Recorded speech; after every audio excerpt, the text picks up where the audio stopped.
Hello my friends, welcome.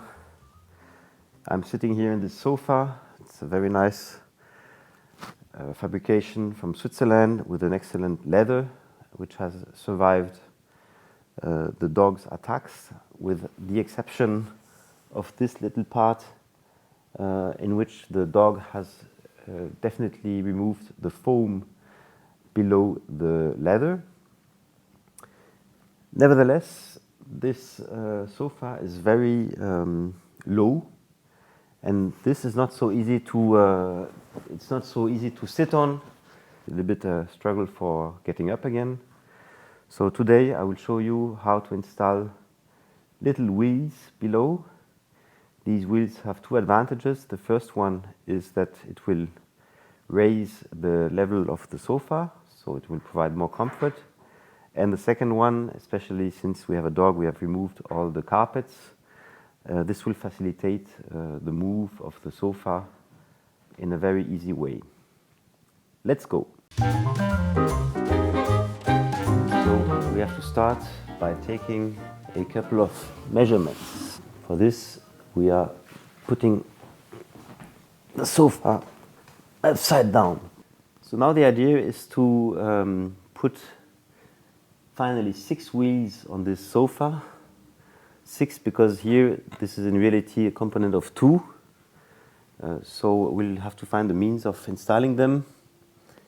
So there will be 6 wheels, 2 in the middle without a stopper, and 2 on each side, meaning 4 in total, with a stopper.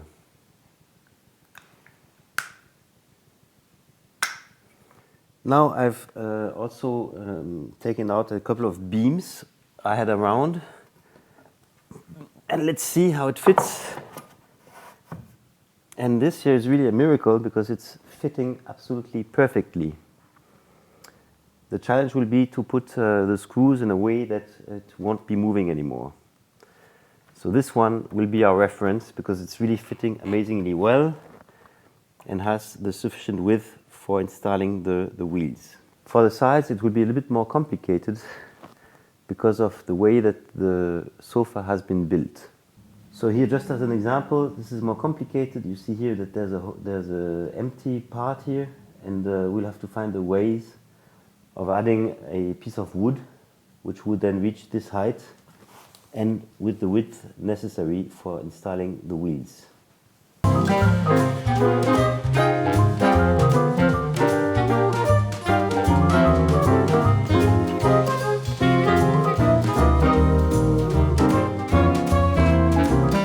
Same for the bottom. You see it's not very easy to add up a piece of wood.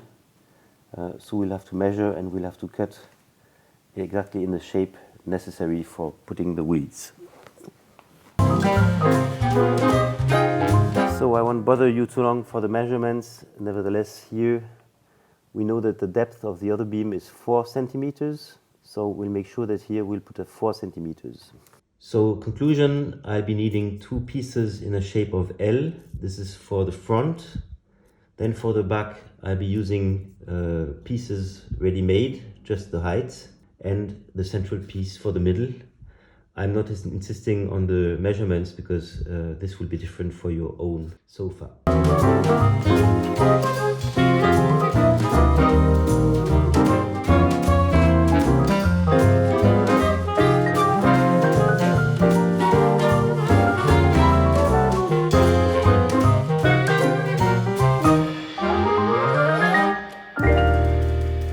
Here I took a reference here.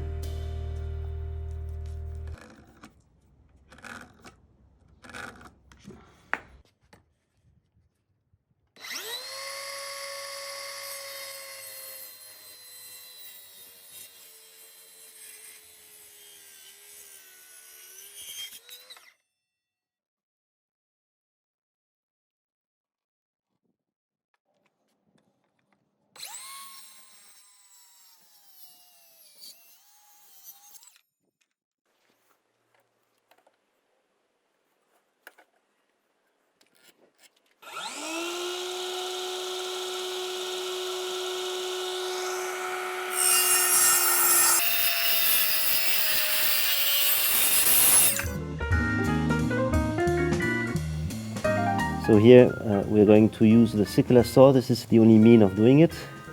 And I need a depth of 2.5, which is here.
So you see here the only solution for this is to use the circular saw, and it should be noted that I didn't cut the piece I need before doing that, because otherwise it would have been very difficult to hold.